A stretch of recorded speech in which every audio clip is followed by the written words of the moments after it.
Oke, nah sistem persamaan linier homogen. Apa yang bisa kalian dapatkan dari membaca tadi tentang sistem persamaan linier homogen?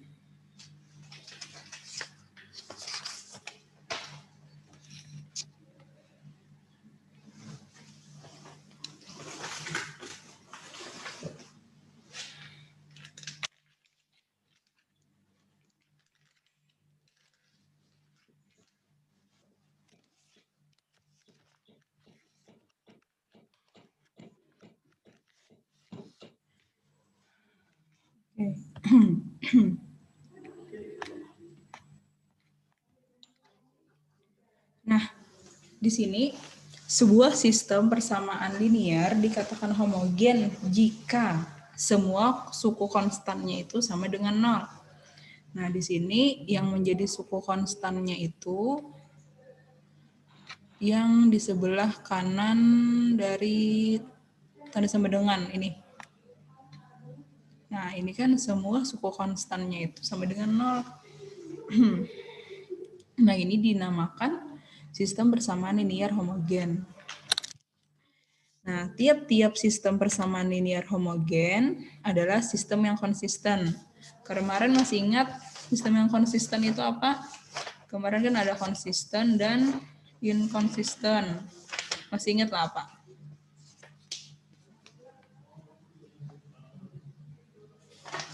Di halaman 3 pada materi sistem persamaan linier ada kemarin. Nah, sistem persamaan linier yang tidak mempunyai pemecahan disebut inkonsisten atau tak konsisten.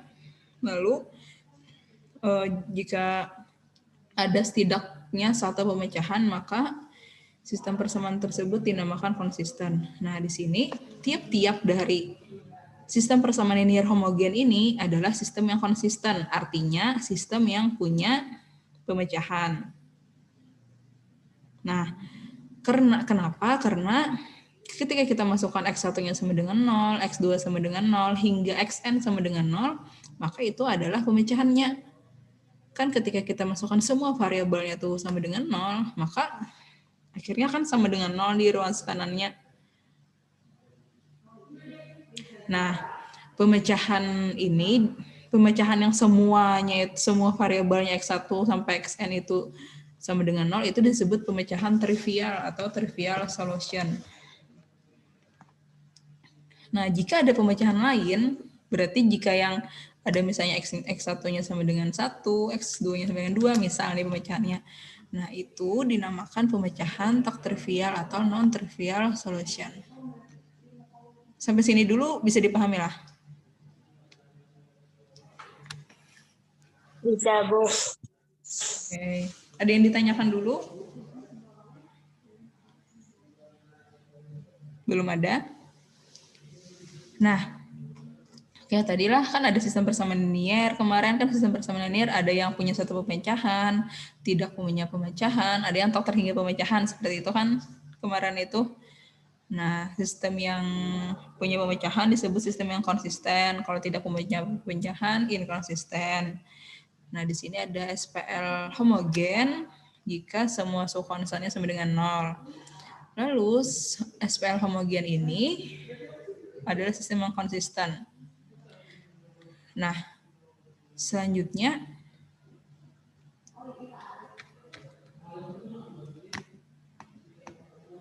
nah, karena sistem persamaan linier homogen itu harus konsisten, harus punya pemecahan, maka terdapat satu pemecahan atau tak terhingga banyaknya pemecahan. Jadi pilihannya cuma dua, satu atau tak terhingga, bukan tidak ada. Karena SPL homogen pasti punya pemecahan, setidaknya satu, seperti itu. Nah, karena salah satu di antara pemecahan ini adalah pemecahan trivial, maka kita dapat membuat pernyataan berikut. Untuk sistem persamaan linier homogen, maka persis salah satu di antara pernyataan berikut benar. Yang pertama, sistem tersebut hanya mempunyai pemecahan trivial. Yang kedua, sistem tersebut mempunyai tak terhingga banyaknya pemecahan tak trivial sebagai tambahan terhadap pemecahan trivial tersebut. Nah, jadi pemecahan itu pasti dah sebuting, yakni yang X1 sama dengan 0, X2 sama dengan 0, dan X sampai Xn sama dengan 0 itu pasti. Kalau ada yang lain, pemecahan lain, boleh seperti itu. Nah, bisa kita lihat di contoh 9.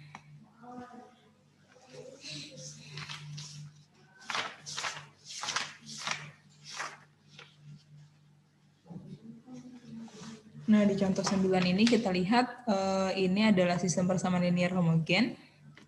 Lalu dikerjakan dengan eliminasi Gauss-Jordan yang sudah kalian pelajari di pekan lalu. Sebelumnya kan diubah ke matriks yang diperbesar seperti ini. Mengubah dari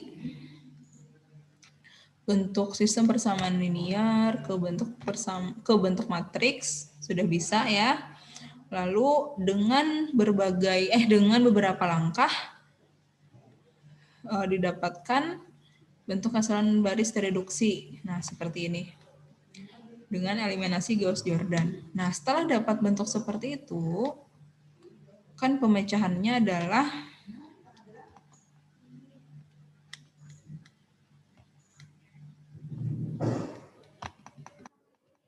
ini. Nah, di sini pemecahannya nanti didapatkan X1 sama dengan negatif S kurang negatif T, terus X2 sama dengan S, X3 sama dengan negatif T, X4 sama dengan 0, X5 sama dengan T. Nah, di sini kan sebenarnya ada banyak pemecahan nih, tergantung kita memasukkan S-nya berapa dan T-nya berapa. Nah, tapi ada satu yang pasti, yaitu pemecahan trivial. Ketika kita mensubstitusikan S dan T itu sama dengan 0. Nah, di sini intinya ada lagi di sini di teorema 1, sistem persamaan linear homogen dengan lebih banyak bilangan tak diketahui daripada banyaknya persamaan selalu mempunyai tak terhingga banyaknya pemecahan. Bisa dipahami lah teorema 1.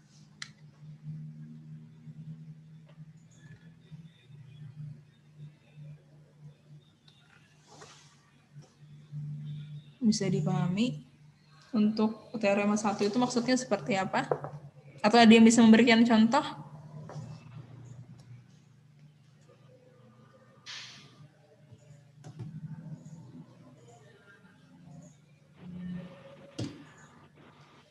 Nah,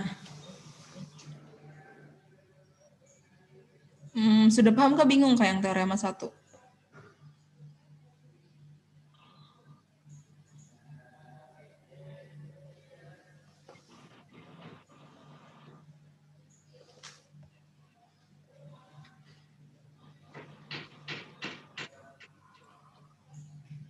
Nah, bingung kah masih? Oke, nah di teorema 1, ketika ini ada sistem persamaan linear homogen nih. Kurang paham lagi, Bu. Oke, ada SPL homogen nih. Nah, SPL homogennya itu kan sistem persamaan ini itu bebas loh, ada berapa variabel, ada berapa persamaan, ya kan tidak ada batasan nih, mau berapa variabel. Kedengaran, sorry Bu? Kedengaran, Bu. Oh ya. Kan kemarin sudah Ibu bilang bebas sistem persamaan linear itu tidak terbatas, variabelnya ada berapa sampai xn kan, terus jumlah persamaannya ada berapa. Nah di sini ketika lebih banyak bilangan yang tak diketahui. Bilangan yang tak diketahui itu kan variabelnya, ketika variabelnya itu lebih banyak daripada persamaannya. Nah, pasti persamaan itu punya tak terhingga banyaknya pemecahan. Seperti itu.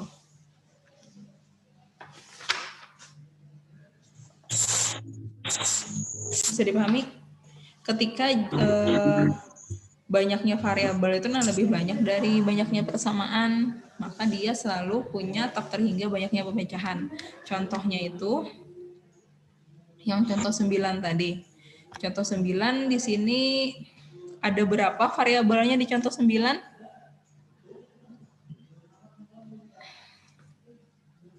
5. 5. Ya. Terus persamaannya ada berapa? 4. 4. Iya, nah 4. jadi apakah lebih banyak variabelnya daripada persamaannya? Lebih banyak variabel. variabelnya. Jadi berdasarkan teorema 1 tadi, ketika lebih banyak variabelnya daripada persamaannya, maka dia punya tak terhingga banyaknya pemecahan.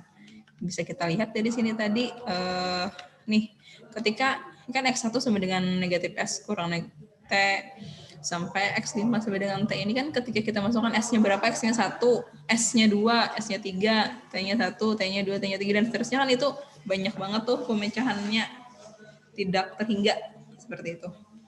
Jadi intinya itu, di SPL homogen ini. Tapi syarat tadi homogen lah, SPL homogen berarti kan di suku konstan itu sama dengan 0 semuanya. Suku konstan, ini yang ingat itu hanya berlaku untuk SPL homogen ketika yang suku konstannya ini sama dengan 0. Soalnya ketika suku konstan itu tidak sama dengan 0, misalnya ada bilangan 5, negatif 7, dan lain-lain, maka teorema 1 tadi tidak berlaku. Oke? Bisa dipahami? Ada yang mau ditanyakan dulu sampai sini? Bisa, Bu. Jadi Bu, bisa dipahami Bu. Oke. Nah, selanjutnya kita ke ini. Matriks elementer dan metode untuk mencari A inverse. Nah, sebelum pelajaran hari ini, kalian sudah belajar mencari inverse dari suatu matriks. Masih ingat lah? Dulu di beberapa pertemuan sebelumnya, mencari inverse matriks dengan cara apa? Atau dengan rumus apa?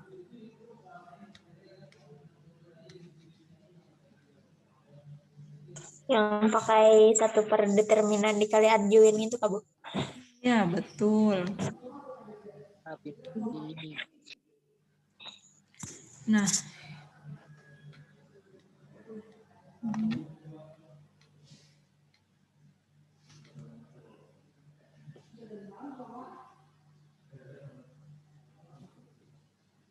yang ini. Di teorema 9, jika A adalah matriks yang dapat dibalik, maka A inverse-nya itu sama dengan 1 per determinan A dikalikan A join A. Masih ingat yang ini? Ingat. Nah, Iya Bu, masih ingat Bu. masih ingat cara mencari A join, cara mencari determinan dari suatu matriks?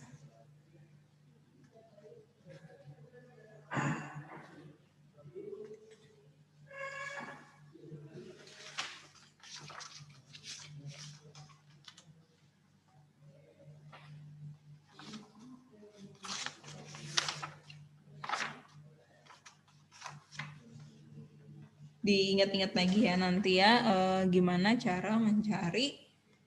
Kalau yang matriks berordo 2x2 kan mudah nih, determinannya apa, rumus determinannya untuk matriks 2x2?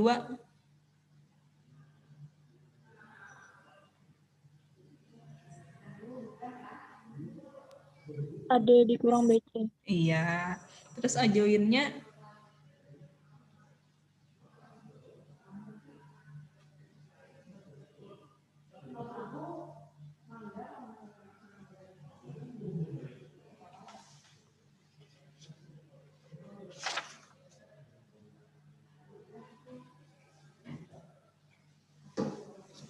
oke, diingat-ingat lagi lah, gimana cari determinan dari suatu matriks. Kalau misalnya matriks 3x3, gimana cara mencari determinannya? Masih ingat lah?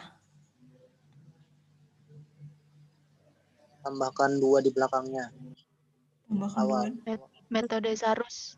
Harus. Oke, bisa metode Sarus. Apalagi? Ada lagi lah cara lain? Ekspansi kofaktor. Iya, ekspansi kofaktor. Reduksi baris. Bisa loh. Nah, kalau mencari A join 3x3 gimana? Harus menentukan apanya dulu kalau ingat?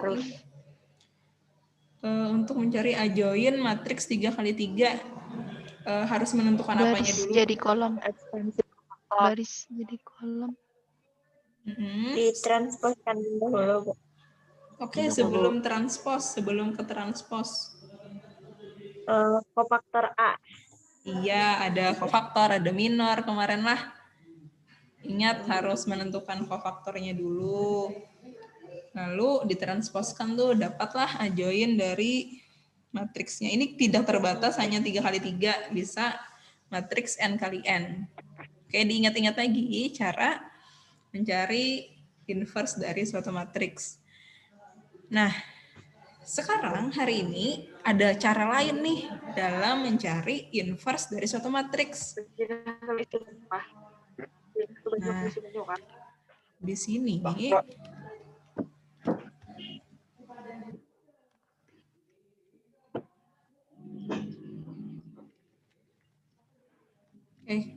kita langsung ke sini ya.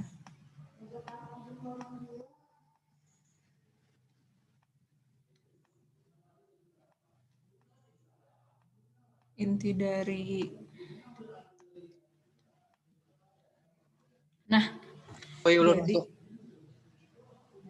jadi ya. Kenapa Norman? Izin masuk. Iya, Izin masuk. Ada diizinkan. omongan. Oke.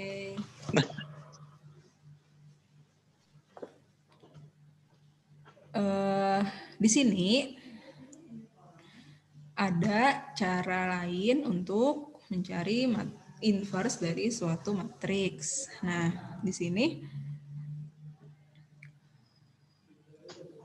di contoh 31.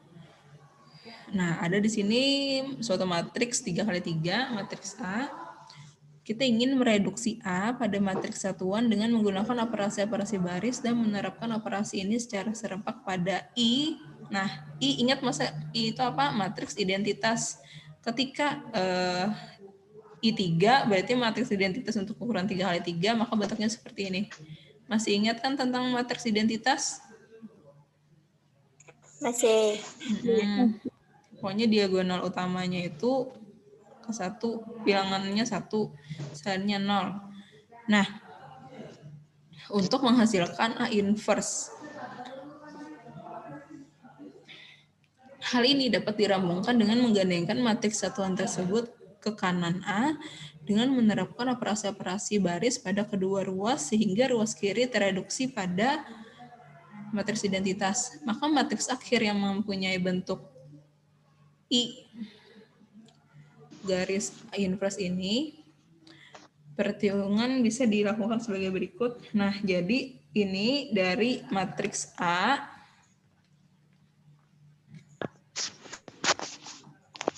dari bentuknya itu matriks A di ruas kiri dan matriks identitas di ruas kanan.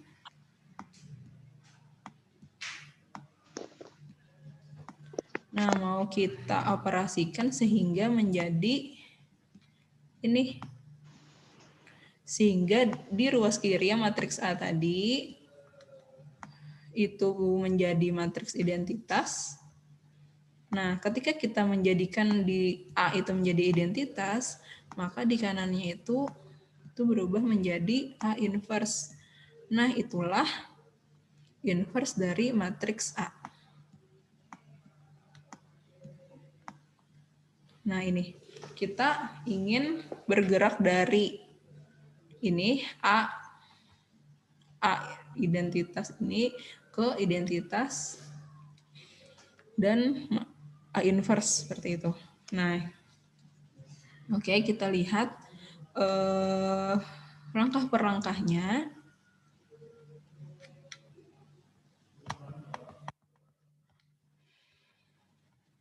Nah, di sini kan ada matriks A nih. Matriks A, ini tadi kan matriks A ini tadi kita tulis ke sini matriks A, lalu di sampingnya di ruas kanannya itu kita tuliskan matriks identitas. Kenapa matriks identitasnya harus berukuran 3x3 juga? Karena menyesuaikan dengan matriks A-nya. Ketika matriks A-nya berukuran 4 kali 4, berarti identitasnya ini identitas 4 kali 4 juga. Jadi menyesuaikan. Nah, selanjutnya yang kita fokus ke ruas kiri. Yang ruas kiri itu gimana caranya mau dijadikan A itu tadi dijadikan ke matriks identitas.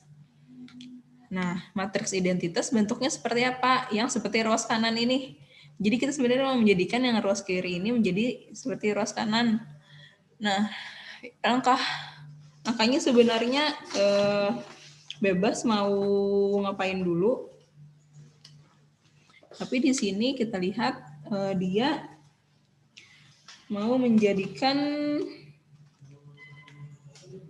kan ini sudah ada nih satu utamanya, ini sudah ada di diagram utama itu bilangan 1. Nah, kan kalau di identitas di bawah bilangan 1 yang paling kiri itu 0 kan, bawahnya nih seperti ini 0. Nah, jadi dia mau menjadikan bilangan di bawah diagonal utama ini menjadi 0. Nah, gimana caranya menjadikan yang ini dan yang itu sama dengan menjadi 0? Nah, caranya menambahkan negatif 2 kali baris pertama pada baris kedua dan negatif 1 kali baris pertama pada baris ketiga. Maksudnya itu negatif 2 kali baris pertama tambahkan pada baris kedua. Terus negatif 1 kali baris pertama tambahkan pada baris ketiga. Tapi ingat, operasinya ini berlaku sepanjang baris itu. Sepanjang baris. Bukan di kolom pertamanya saja. Jadi di semua kolom di baris 2 dan di baris 3 ini berlaku operasi yang dituliskan di sebelah kanan ini. Nah, jadi coba kita lihat di sini, kan menambahkan negatif 2 kali baris pertama pada baris kedua. Nih. Kita tambahkan negatif 2 kali baris pertama. Negatif 2 dikali 1, berapa? Negatif 2. Negatif 2 ditambahkan dengan 2, hasilnya 0. Ya. Negatif 2 dikali 2, hasilnya negatif 4. Ditambahkan dengan 5, hasilnya negatif 2 dikali 3, hasilnya ditambahkan 3, hasilnya negatif 3. Jangan lupa sepanjang baris lah, jadi di ruas kanannya juga. Nah, sekarang negatif 2 dikali 1. Negatif 2. Ditambahkan dengan 0. Negatif 2. Negatif 2 di sini. Terus negatif 2 dikali 0. Tambahkan 1. 1. Negatif 2 dikali 0. 0 ditambahkan 0, hasilnya 0. Nah, ini. Jadi kan tadi kan karena tujuannya itu tadi mau menolkan yang ini, makanya operasinya ini negatif 2 kali baris pertama tambahkan pada baris kedua. Tapi ingat sebarisan. Nah, sepanjang baris itu dioperasikan. Jangan hanya kolom pertamanya saja. Begitu juga berlaku untuk baris ketiga. Di baris ketiga kan ini negatif 1 kali baris pertama tambahkan pada baris ketiga. Sama sepanjang baris juga. Paham sampai sini? Bisa ada yang mau ditanyakan? Ibu paham, Bu. Oke. Selanjutnya kita lanjutkan. Ini belum selesai ya. Ini kan di ruas kirinya belum berbentuk matriks identitas. Kita lanjutkan lagi. Nah, di sini dia setelah dapat,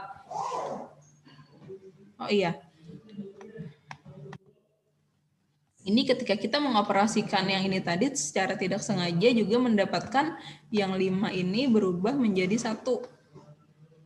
Secara tidak sengaja, maksudnya secara sekalian ternyata dengan yang operasi pada baris kedua tadi. Tapi ketika di sini belum 1, maka bisa kalian operasikan dulu supaya menjadi 1. Nah, ini kebetulan di baris kedua, kolom kedua ini sudah satu nih, sudah memenuhi yang diagonal utamanya harus satu. Nah, jadi yang perlu diubah, mau ngapain lagi? Kita mau menolkan bilangan di bawah diagonal utama itu, di bawah angka 1, yaitu yang ini. Mau menjadikan ini 0. Gimana caranya?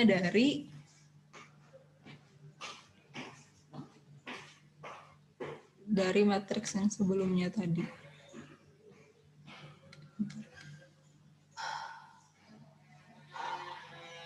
Oke.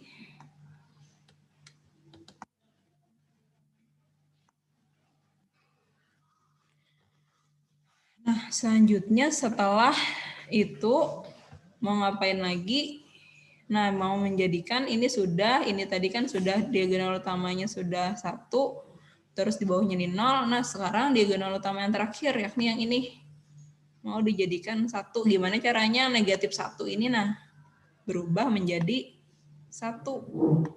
Nah, caranya adalah kalikan baris ketiga dengan negatif 1. Jadi sepanjang baris ini dikalikan dengan negatif 1.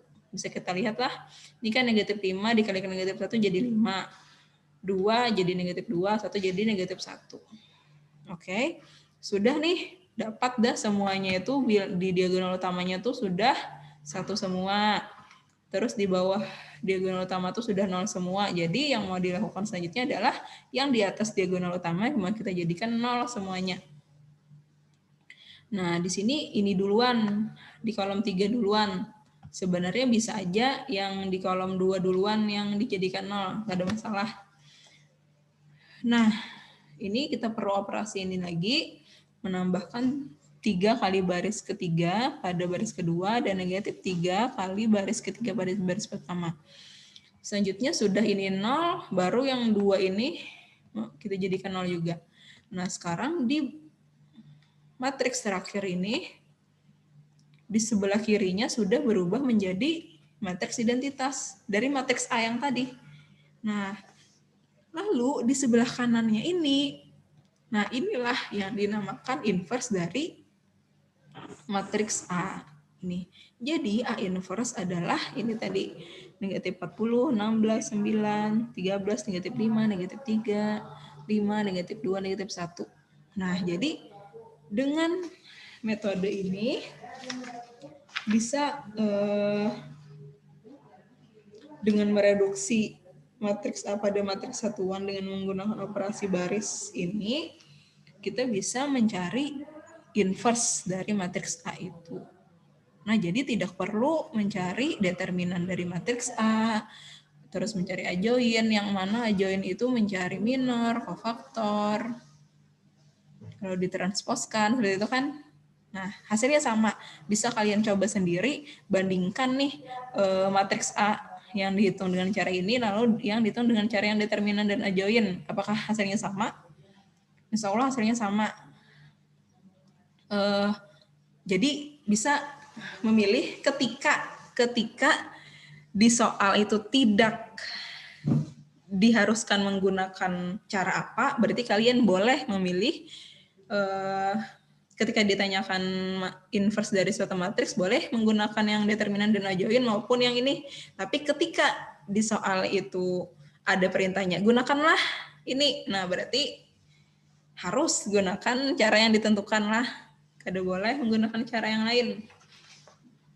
Jadi tetap harus dipahami kedua cara ini. Dan bisa dicoba juga cara mana yang lebih mudah menurut kalian. Nggih, Bu. Oke, sampai sini ada yang mau ditanyakan? Ibu izin bertanya, Bu. Ya, silahkan. Itu kan yang soal pertama tadi matriks A, terus yang ruas kanan itu matriks identitas. Itu langsung ditulis saja Kak, Bu, matriks identitasnya, atau mencari dulu? Langsung ditulis aja. Ini. Tapi disesuaikan karena ini 3x3, ukurannya berarti identitas 3x3 juga. Ketika nanti matriksnya itu 4x4, berarti matriks identitasnya 4 kali 4 juga. Masih ingat lah matriks identitas 4 kali 4 seperti apa bentuknya? Berarti kan berukuran 4 kali 4. Yang mana di diagonal utamanya itu 1 semuanya. 1, 1, 1. 1. Nah, lalu selain diagonal utama itu entry-nya adalah 0.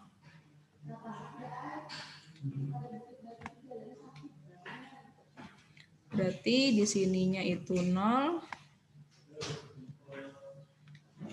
0,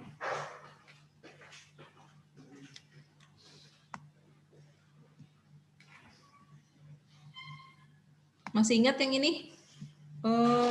Tentang matriks identitas? Ya. Masih. Ibu masih. Jadi ketika ini nanti apa Ingat, namanya? Bu. Ketika matriks A-nya ini ukurannya beda, jangan bingung lagi lah. Jangan sampai matriks A-nya misalnya 4 kali 4, lalu identitasnya 3 kali 3. Jadi bingung mengoperasikan gimana. Nah, jadi gini. Matriks 4 kali 4 ya gini. Kalau 2 kali 2 lebih mudah lagi sampai kalau inverse, kalau identitas 2 kali 2 berarti yang sampai ini aja. Ya kan? Gitu. Nah, jadi gak usah dicari lagi, identitasnya langsung tuliskan aja. Karena kita sudah tahu matriks identitas itu seperti apa bentuknya. Oke, ada yang mau ditanyakan lagi?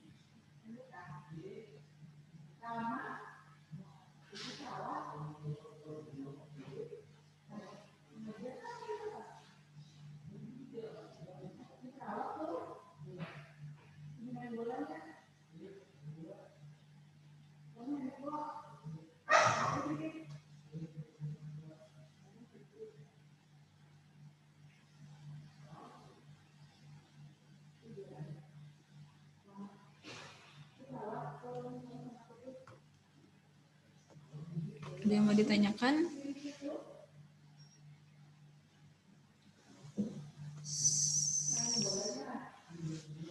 Masih memahami kah? Atau sudah paham benar ya itu?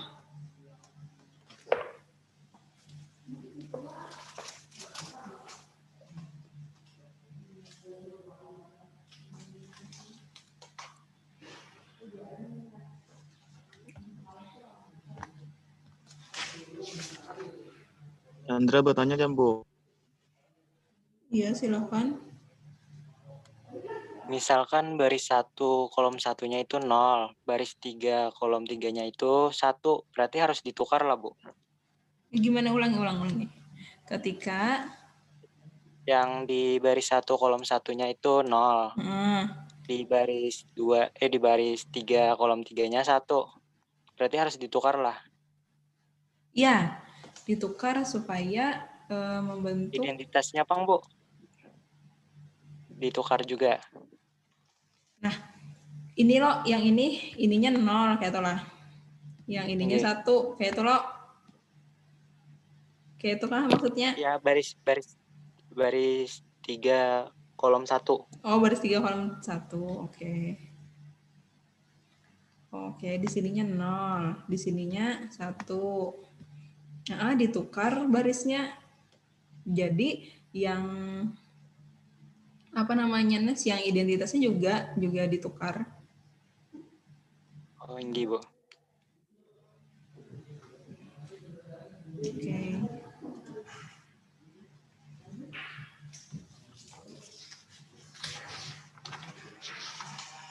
Yang lain?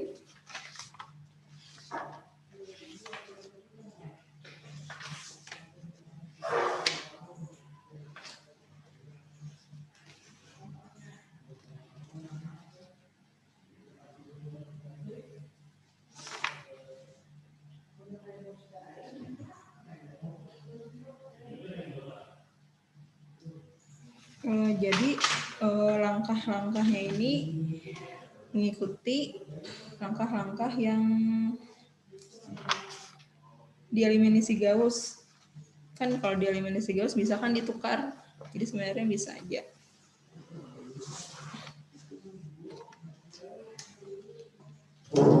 Nah, sebenarnya inti dari matriks ini, kalian bisa menentukan nih operasi-operasi yang diperlukan. Yang ini loh, operasi-operasi yang diperlukan ini.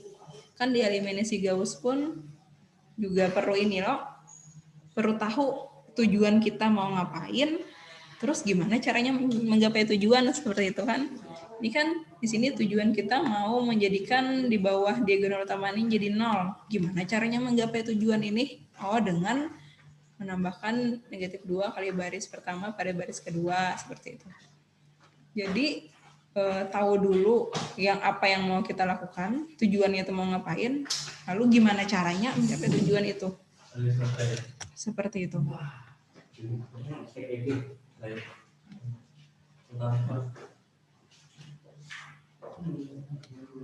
Yang lain ada yang mau ditanyakan? Saya, Bu. Iya, silakan. Jadi kalau misalkan matriks itu ada baris yang sebanding. Ada kan misalkan baris 1 itu sebanding dengan baris 3. Kemudian kan ketika kita ingin menjadikan 0 menjadikan 4 itu pasti kan jadi 0 semua, Bu, barisnya. Nanti kan jadi identitas lah, Bu.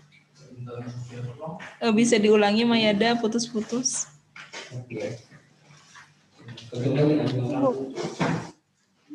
Tadi kalau misalkan di itu ada baris yang sebanding. Misalkan baris 1 sama baris 3 misalkan. Itu kan kita untuk menjadikan matriks identitas kan harus menolkan bagian baris ketiga. Jadi kan kalau misalkan kita nolkan otomatis karena dia sebanding 0 semua, Bu. Jadi itu tidak jadi matriks identitas lah, Bu. Oh, iya. Juga masih mencerna dulu lah pertanyaannya.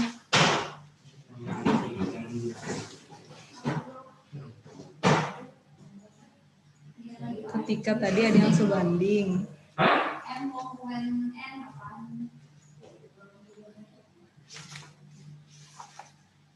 Yang lain ada yang mau menanggapi pertanyaan Mayada?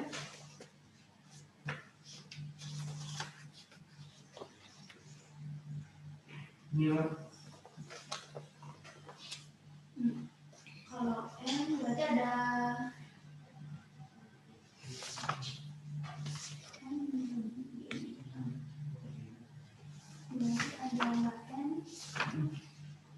sehingga N kali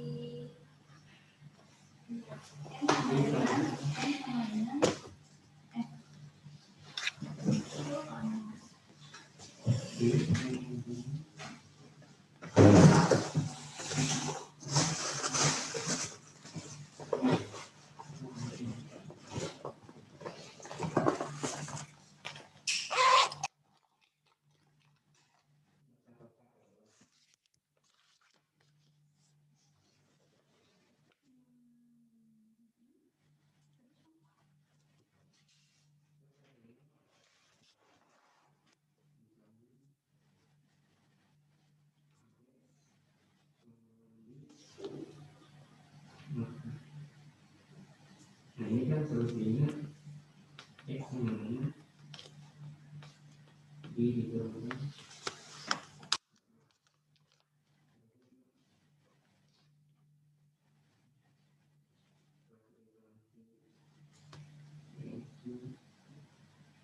Y dengan Y kalau Y dikurangkan.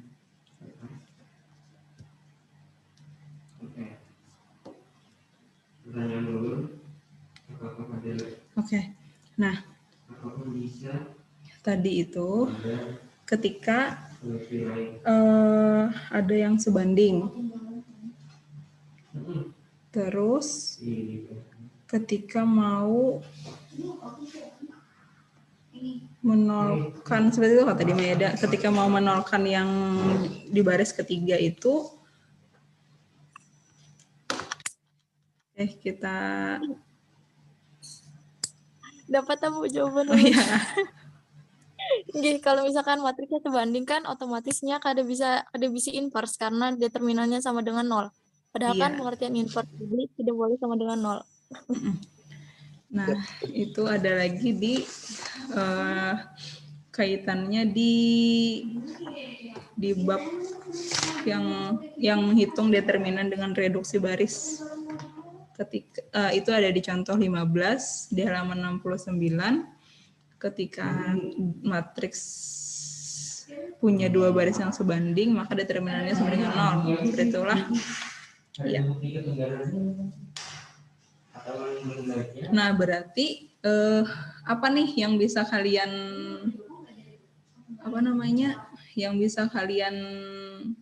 ambil dari pertanyaan Mayada tadi? Berarti apakah kan tidak semua matriks punya inverse-nya 0 kalau nya sebanding. Inverse-nya 0 kalau nya sebanding. Oke. 0 kah atau tidak terdefinisi kah?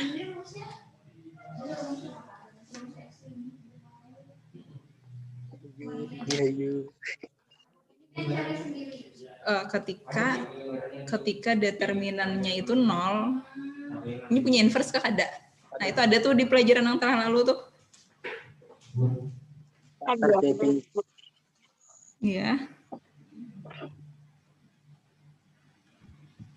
Tak terdefinisi. Iya, tidak terdefinisi karena di definisinya itu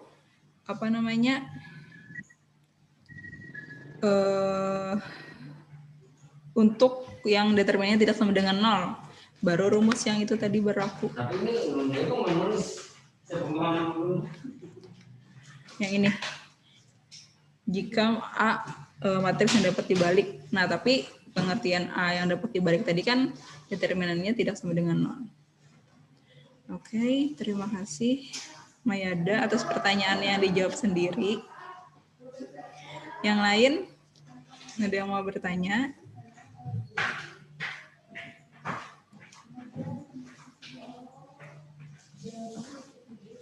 Nah, jadi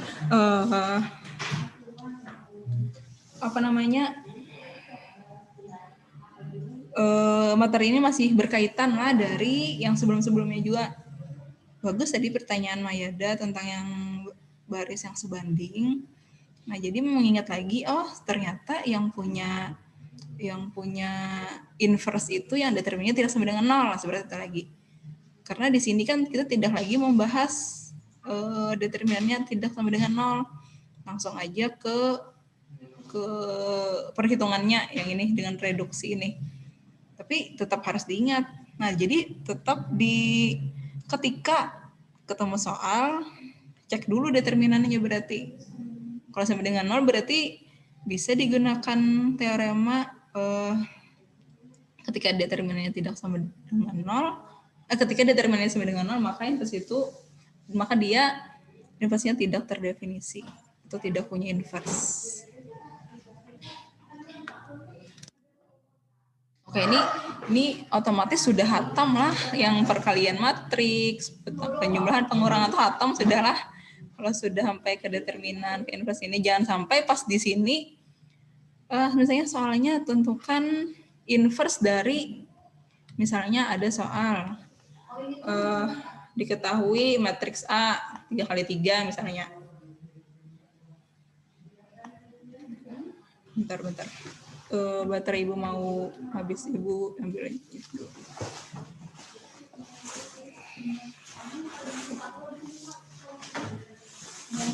Iya.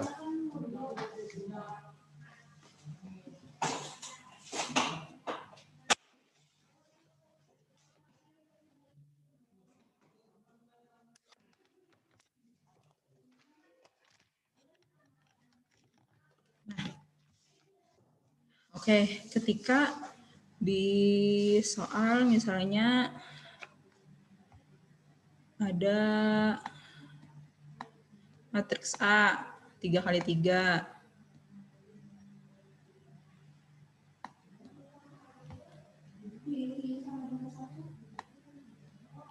Terus ada matriks B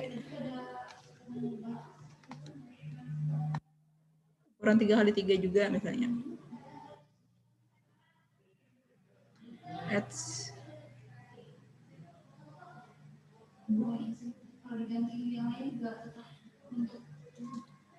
Jangan 3 kali 3. Ketika matriks A misalnya 3 kali 2, terus matriks B-nya 2 kali 3. Terus tentukan inverse dari perkalian A kali B.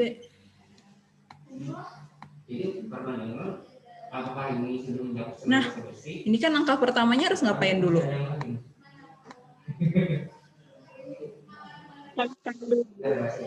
Bisa lah matriks A dan B itu dikalikan.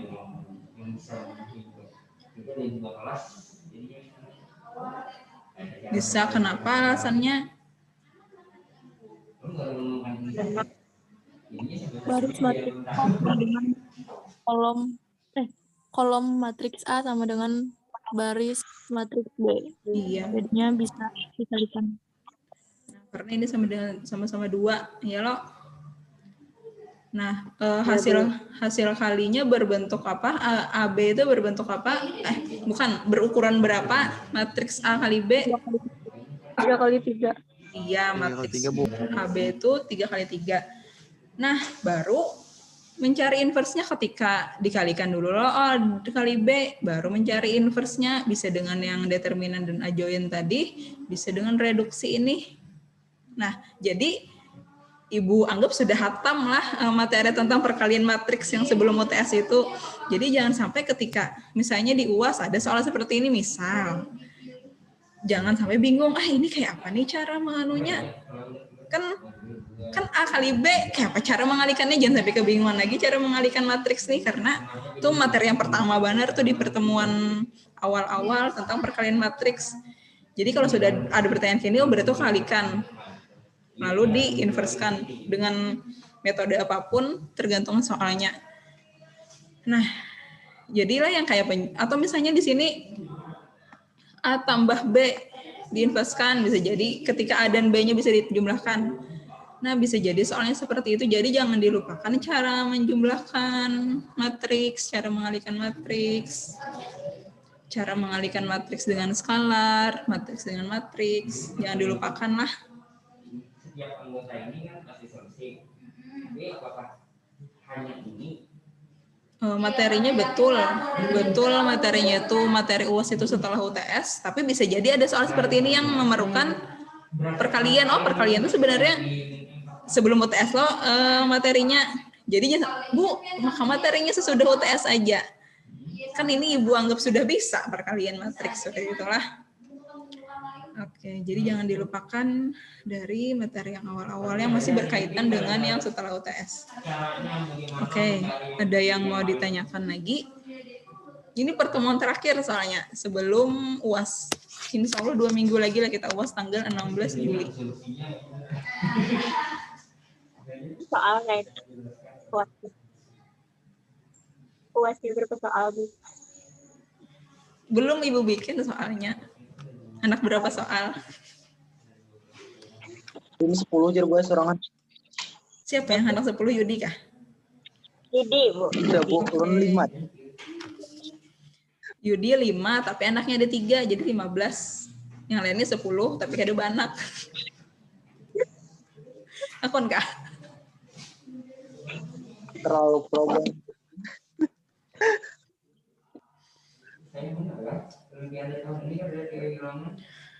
Oke.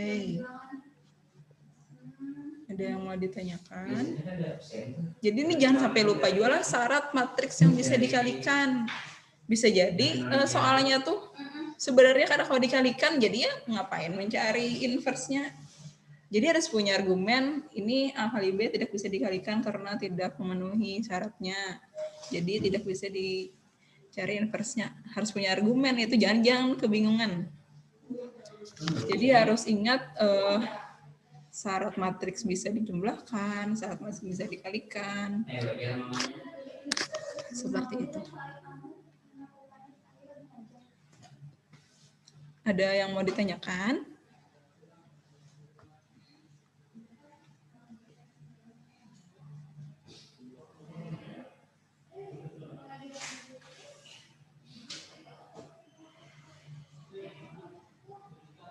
Sudah paham semua?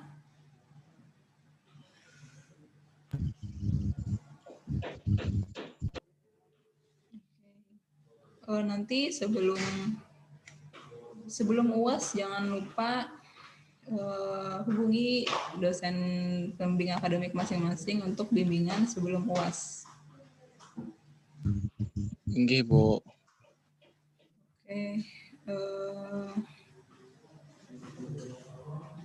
Oke, kalau tidak ada yang ditanyakan, bisa kita akhiri. Sebelum kita mengakhiri pembelajaran hari ini, bisa foto bersama dulu.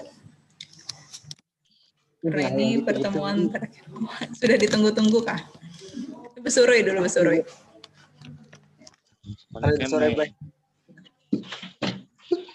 Bisa diaktifkan kameranya.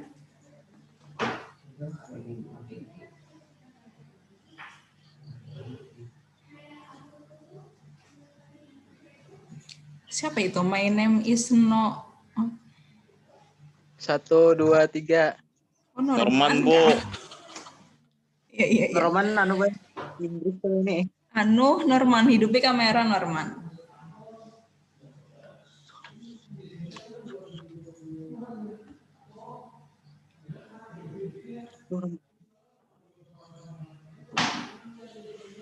Miftah, Wafi, Marani, Yudis, Lisna.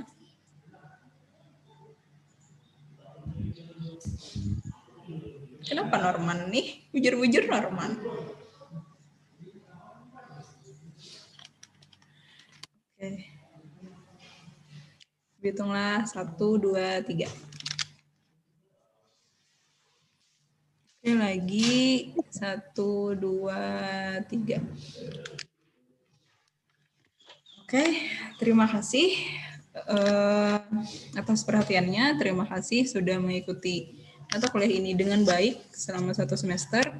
Semoga sukses di UAS-nya nanti. Semoga lulus semuanya dengan nilai yang baik. Selamat belajar, mempersiapkan untuk UAS. Tidak hanya UAS mata kuliah ini, tapi juga UAS mata kuliah yang lain.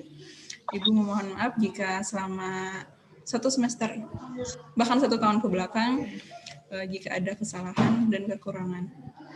Oke, Ibu akhiri. Assalamualaikum warahmatullahi wabarakatuh.